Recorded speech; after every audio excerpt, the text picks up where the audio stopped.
Bonjour, je suis le pasteur Jocelyn Seri. À partir d'aujourd'hui, nous allons parler concernant la chair et le sang de Christ. Nous commencerons aujourd'hui par le sang et allons parler de la rédemption par le sang. Donc, retrouvez-moi tout de suite.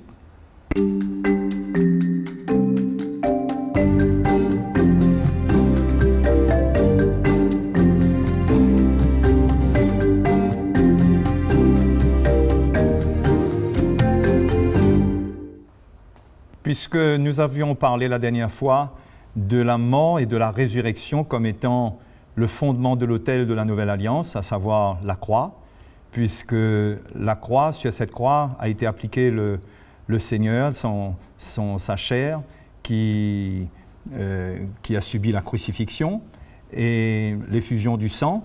Et après cette mort, le Seigneur est bien sûr, 3 jours après, ressuscité.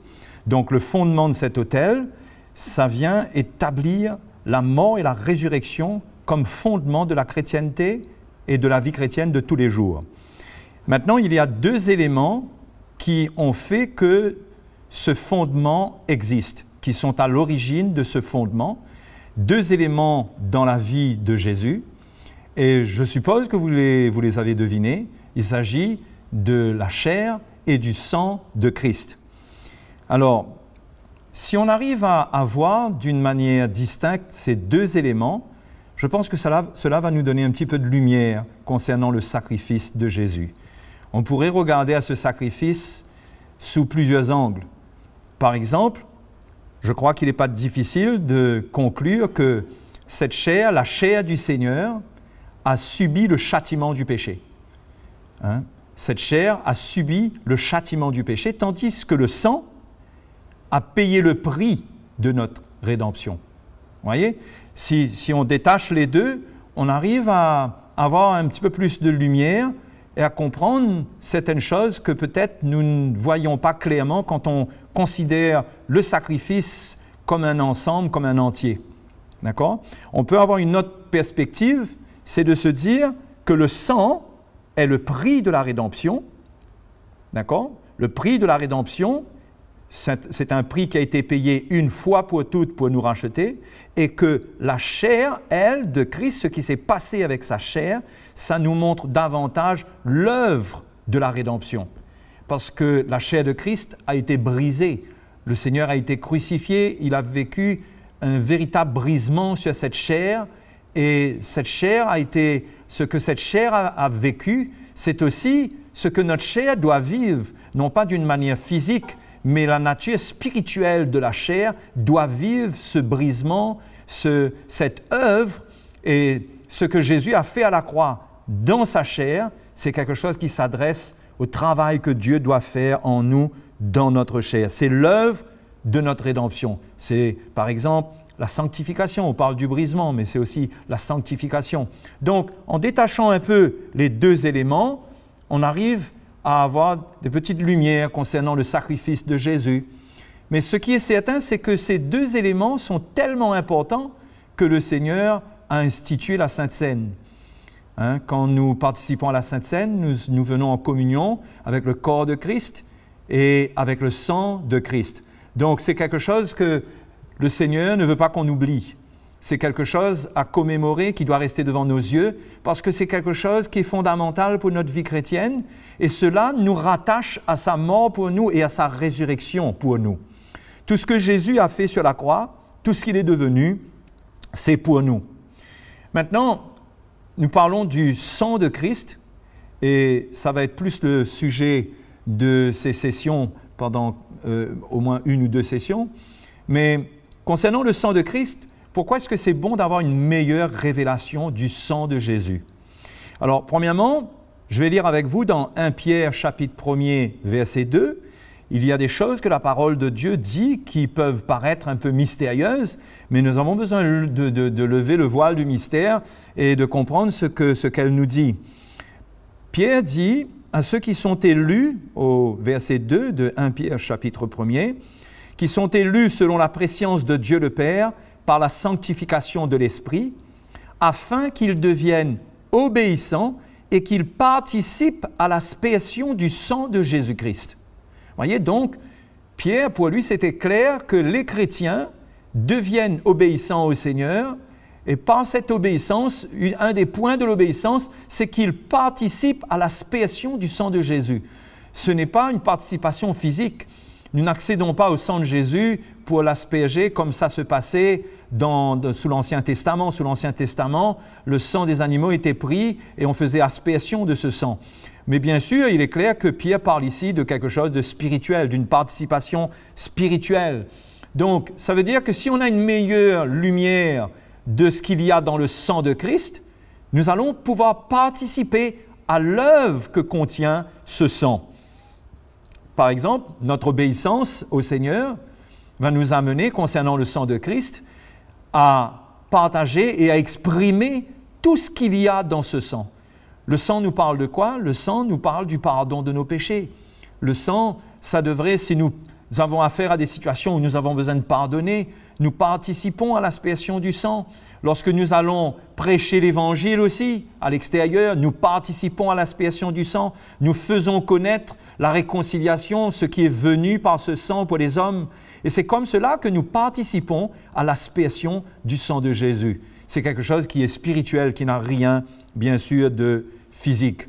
Le deuxième point, la deuxième raison pour laquelle nous avons besoin d'une meilleure révélation du sang, ça nous vient de l'Ancien Testament, dans Exode chapitre 12, verset 13, où la Bible nous dit que concernant l'agneau pascal, lorsque le Seigneur a ordonné ce sacrifice afin d'épargner les premiers-nés des Israélites, parce qu'il allait juger le peuple égyptien et il allait détruire et faire périr tous les premiers-nés, Dieu voulait épargner son peuple et Dieu a ordonné le sacrifice d'un agneau qu'on appelle l'agneau pascal.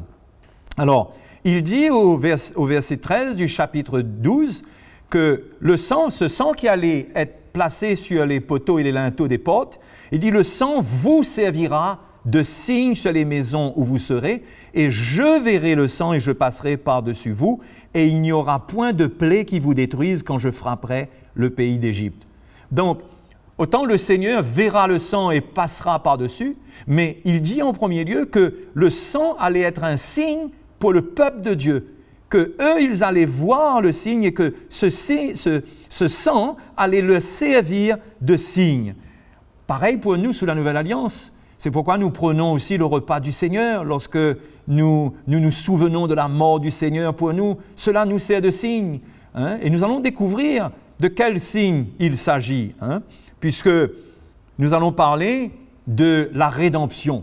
C'est la première chose, le premier point qui est attaché au sang de Jésus dont nous allons parler. Éphésiens chapitre 1er verset 17 nous parle de la rédemption par le sang de Christ. En lui, nous avons la rédemption par son sang, la rémission des péchés, selon la richesse de sa grâce. Donc, le sang est le signe de notre rédemption. Alors, que veut dire le mot rédemption? Le mot grec pour le mot rédemption veut dire paiement d'une rançon afin de rendre libre. On paye une rançon afin de rendre libre d'un esclavage. D'accord? Donc, la rédemption nous renvoie libre. Ça, c'est le signe que le sang nous renvoie et que nous devons garder à l'esprit et dans notre cœur, c'est que nous avons été rachetés. Ce qui veut dire en premier lieu que nous n'avons plus rien à voir avec notre passé, que nous ne devons rien à personne concernant nos péchés, que maintenant le sang de Christ a été versé, le prix a été payé pour notre rédemption, nous sommes rendus libres par rapport à la justice de Dieu, par rapport à ce que cette justice réclame concernant le péché. Nous avons été rendus libres et nous avons été rendus libres de toute forme d'esclavage. Nous lirons dans un instant quelques passages qui parlent de cela.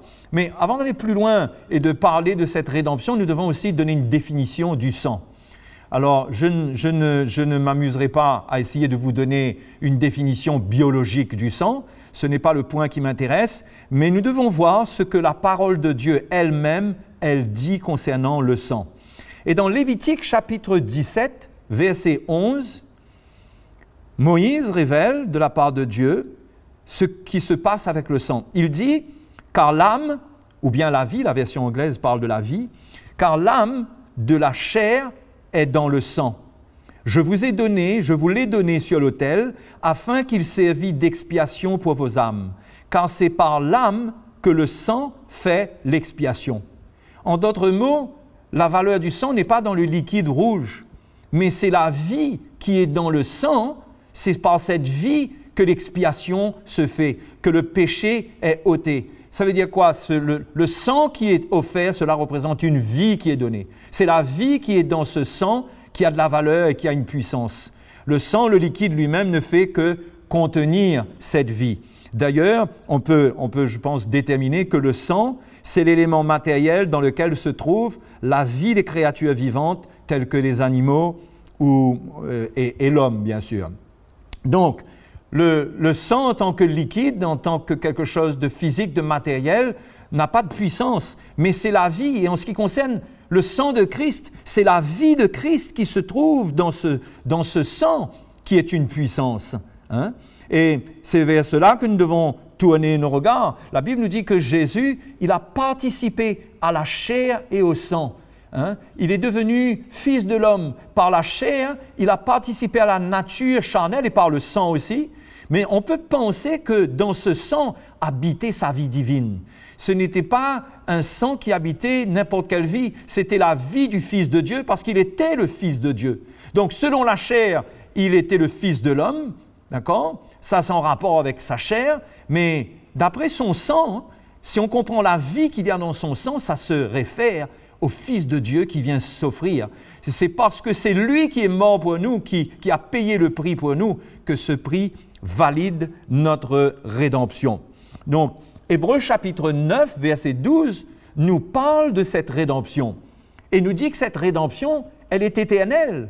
Pourquoi? Parce que la vie qui est dans le sang, dans ce sang de Jésus, c'est une vie éternelle. C'est la vie du Fils de Dieu. Cette vie qui est offerte pour nous, c'est une rédemption qui ne cessera pas. Nous n'avons pas à avoir de crainte. Nous appartenons au Seigneur, nous avons été rachetés et nous appartenons au Seigneur pour l'éternité. Hébreux chapitre 9, verset 12 nous dit que Jésus est entré une fois pour toutes dans le lieu très saint. Non avec le sang des boucs et des veaux. Parce que s'il l'avait fait avec le sang des boucs et des veaux, ce sang-là ne contenait pas la vie impérissable, la vie divine, mais c'était la vie de créature. C'était quelque chose qui aurait été temporaire, notre salut n'aurait pas été complet. Mais il est venu avec son propre sang. Il est venu s'identifier à la nature humaine, il est venu habiter dans la chair et dans le sang, et il a obtenu, en entrant dans le lieu très saint, une rédemption éternelle. Voilà notre salut, c'est pourquoi nous devons nous réjouir tous les jours de notre vie, de cette rédemption. Et lorsque nous prenons le repas du Seigneur et que nous buvons de cette coupe, nous réalisons que nous appartenons au Seigneur, qu'il n'y a rien qui peut nous séparer de lui, rien qui peut nous séparer de son amour, que le prix a été payé une fois pour toutes. Et ça, c'est quelque chose qui doit nous encourager tous les jours de notre vie, que nous avons été rachetés et que nous ne sommes plus redevables aussi à notre passé. Maintenant, avant d'aller dans ces détails concernant notre attachement à notre passé ou notre appartenance au Seigneur, nous allons voir qu'est-ce qui, dans notre vie, est compris dans cette rédemption. Qu'est-ce qui est inclus dans cette rédemption? La parole de Dieu nous donne des lumières à ce sujet d'une manière précise. Si nous lisons ce que Paul a dit dans 1 Corinthiens chapitre 6, au verset 19 et 20, nous allons le comprendre clairement. Paul dit « Ne savez-vous pas que votre corps est le temple du Saint-Esprit qui est en vous et que vous avez reçu de Dieu et que vous ne vous appartenez point à vous-même. » Et le verset 20 nous dit « Car vous avez été rachetés à un grand prix. » Car vous avez été rachetés à un grand prix. Vous ne vous appartenez plus à vous-même. Et il dit « Glorifiez donc Dieu. » Et là, il va montrer qu'est-ce qui est inclus dans cette rédemption. Qu'est-ce qui appartient à Dieu par cette rédemption. Il dit « Glorifiez donc Dieu dans votre corps et dans votre esprit qui appartiennent à Dieu. » Oui, nous n'avons pas simplement au jour de notre salut donné notre cœur au Seigneur. La rédemption a tout racheté de notre vie. A pris et a racheté, a payé le prix pour notre esprit et pour notre corps. Et Paul nous encourage dans ce sens, à cause de cela, à glorifier Dieu avec notre corps et avec notre esprit qui appartiennent à Dieu. Bien sûr, en ce qui concerne le corps, nous n'avons pas encore vu le signe de la rédemption dans notre corps. Parce que dans notre cœur, la rédemption est claire. Nous sommes nés de nouveau. Nous sommes passés des ténèbres à la lumière. Mais en ce qui concerne notre corps, le miracle de la rédemption qui va vraiment transformer notre corps et nous faire entrer dans le royaume de Dieu, ce miracle va se passer au jour de l'avènement du Seigneur, le jour où nous aurons des corps glorifiés. Je vais vous lire dans Éphésiens chapitre 4, verset 30. Paul dit « N'attristez pas le Saint-Esprit de Dieu, par lequel vous avez été scellés pour le jour de la rédemption. » Il parle de ce jour de la rédemption où notre rédemption sera complète.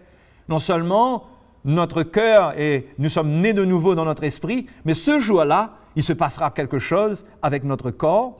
Et Romains chapitre 8, verset 23 donne plus de détails et nous dit « Ce n'est pas elle seulement, mais nous aussi, c'est-à-dire ce n'est pas seulement la création qui soupire, mais nous aussi qui avons les prémices de l'esprit, nous aussi nous soupirons en nous-mêmes en attendant l'adoption, la rédemption de notre corps. » Alors là, Paul parle de la rédemption de notre corps qui va venir.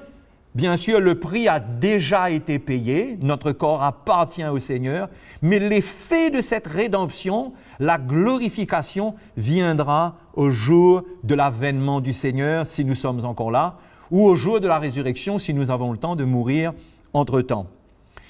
Le prochain point que j'aimerais développer avec vous, après vous avoir parlé du moyen de la rédemption, c'est-à-dire le sang, et qu'est-ce qui est inclus dans cette rédemption, c'est-à-dire tout notre être entier, il faudrait voir de quoi nous avons été rachetés aussi, puisque la parole de Dieu nous dit, dans Jean chapitre 8, je vais lire cela pour vous, cela va nous montrer comment nous avons été rachetés de l'esclavage du péché. Et Jésus s'adresse aux Juifs de son époque et il leur dit, en vérité, je vous le dis, leur répliqua Jésus, quiconque se livre au péché est esclave du péché. Or, l'esclave ne demeure pas toujours dans la maison, le Fils y demeure toujours. Si donc le Fils vous a franchi, vous serez réellement libre. Quand le Seigneur parle de cet affranchissement, il parle de sa mort qui allait venir sur la croix, il parle de son sang qui allait couler, il parle du prix qui allait être payé pour nous libérer complètement de l'esclavage du péché. C'est pourquoi aujourd'hui, nous devons comprendre la rédemption pour comprendre que nous ne pouvons pas retourner vers les choses qui ont fait que Jésus a payé le prix pour nous. Nous ne devons pas retourner vers le péché. Nous étions esclaves, mais la rédemption nous a rendus libres de cet esclavage. Donc, cette rédemption nous enseigne à rester libres, à nous séparer, à nous sanctifier. Et ça, c'est une œuvre que Dieu fait lui-même par sa grâce quand nous donnons notre vie à Jésus et que nous marchons avec lui. Lui-même, il nous émonde. Lui-même va nous sanctifier. En ce qui concerne les Juifs, ils étaient sous l'esclavage de la loi et ils étaient esclaves du péché, même par la loi elle-même. La loi même les gardait captifs du péché. Puisque Romains chapitre 7, verset 5 nous dit que lorsque nous étions dans la chair, les passions des péchés provoqués par la loi agissaient dans nos membres, de sorte que nous portions des fruits pour la mort. Donc, cet esclavage pour les Juifs a été brisé puisque Jésus a payé le prix pour racheter la nation juive de la malédiction de la loi. Nous avons aussi été rachetés de la vaine manière de vivre de nos pères. C'est ce que Pierre nous dit dans 1 Pierre chapitre 1er, versets 18 à 19. Pierre dit « Sachant que ce n'est pas par des choses périssables, par de l'argent, par de l'or, que vous avez été rachetés de la vaine manière de vivre, que vous avez hérité de vos pères, mais par le sang précieux de Christ, comme d'un agneau sans défaut et sans tache. » Donc, nous avons été rachetés d'une vaine manière de vivre. La rédemption nous introduit dans une vie nouvelle. Nous ne pouvons plus retourner à notre vie ancienne. Aujourd'hui, Dieu, par le sacrifice de Jésus qui a frayé un chemin pour nous pour une vie nouvelle, nous donne une vie nouvelle qui n'est plus rattachée à la vaine manière de vivre que nous avions héritée de nos pères. Aujourd'hui, nous pouvons vivre une vie totalement nouvelle dans notre cœur. Nous ne sommes pas appelés à subir notre vie du passé. La puissance du sang de Christ qui nous a délivrés, qui nous a rachetés, nous rend libres de toute forme d'esclavage, de l'esclavage du péché et de l'esclavage de la vaine manière de vivre que nous avions hérité de nos pères. Maintenant, parlons un petit peu du but de la rédemption, parce qu'il y a un but à tout cela. Pourquoi est-ce que le Seigneur nous a rachetés?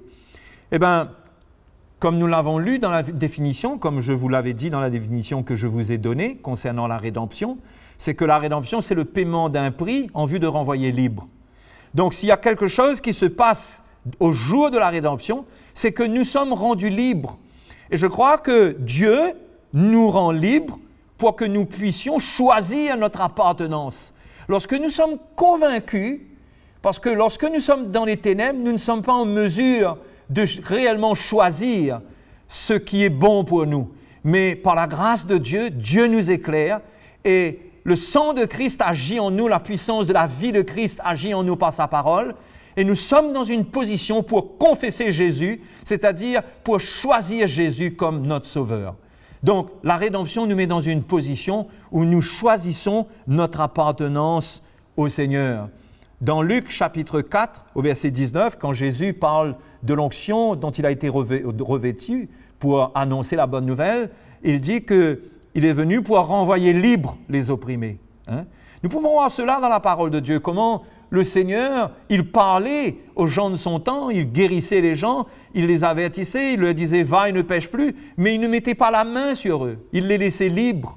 Et je crois que l'Évangile amène l'homme et ramène l'homme à sa plateforme de liberté parce que nous avons été créés libres.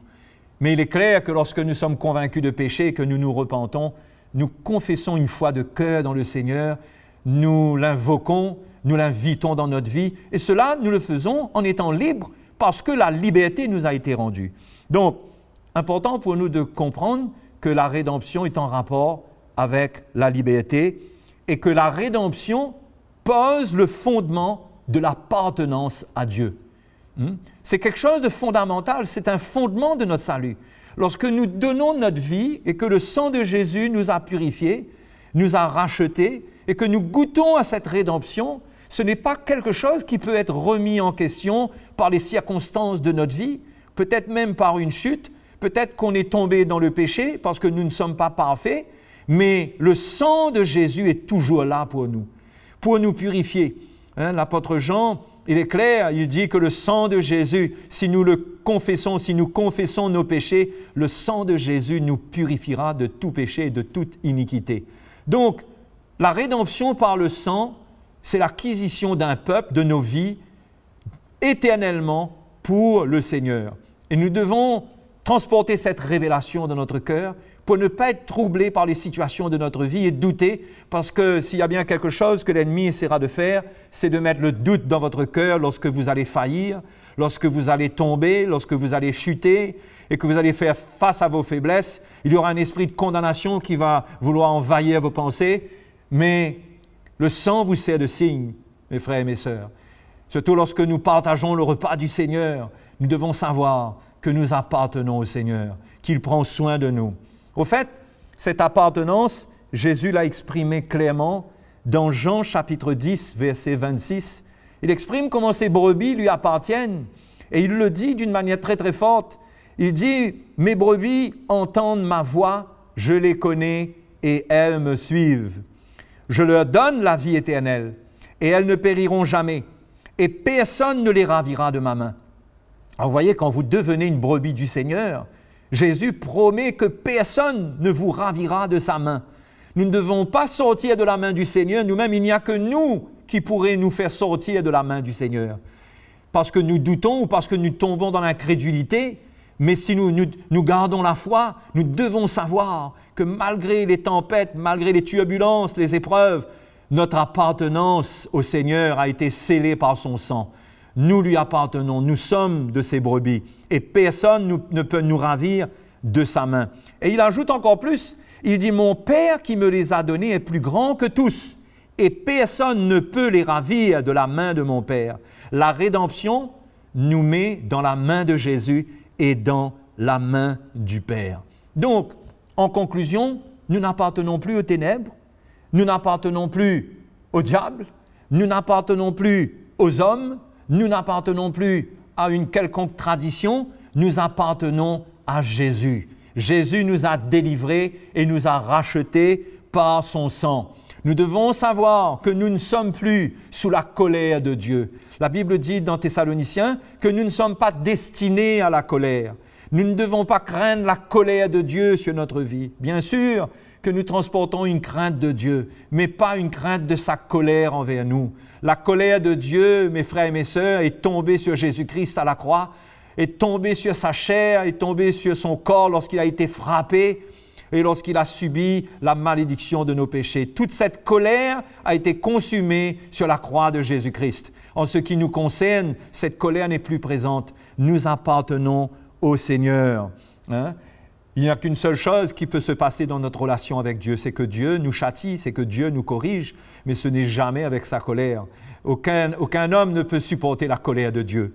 Mais le châtiment est un geste d'amour du Seigneur qui ne doit pas nous faire douter de notre appartenance à Dieu. Au contraire, nous devons être reconnaissants que nous sommes des enfants légitimes, qu'il a engendré lui-même, que nous lui appartenons et qu'il nous enseigne et qu'il nous sanctifie, non seulement par la parole de Dieu qui nous purifie, mais aussi par son œuvre de rédemption en mettant à mort notre chair, en agissant, en nous corrigeant dans notre chair aussi, par ce que la parole de Dieu appelle le châtiment du Seigneur. Mais tout cela, nous devons l'accueillir de tout notre cœur parce que la Bible dit que Dieu le fait pour notre bien. Donc, dans tout cela, nous voyons que nous appartenons au Seigneur.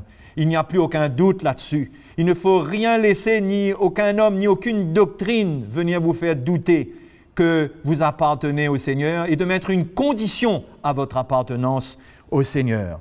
Donc, pour cette session, je vous ai parlé en ce qui concerne le sang de Christ, de la rédemption, et j'espère que vous avez été encouragés. Mais la prochaine fois, nous parlerons toujours du sang, mais nous parlerons de la justification par le sang de Jésus. Et là, je prie le Seigneur qu'il nous donne plus de lumière concernant le sang et que vous serez bénis. Je vous donne donc rendez-vous à la prochaine session. Que le Seigneur vous bénisse tous.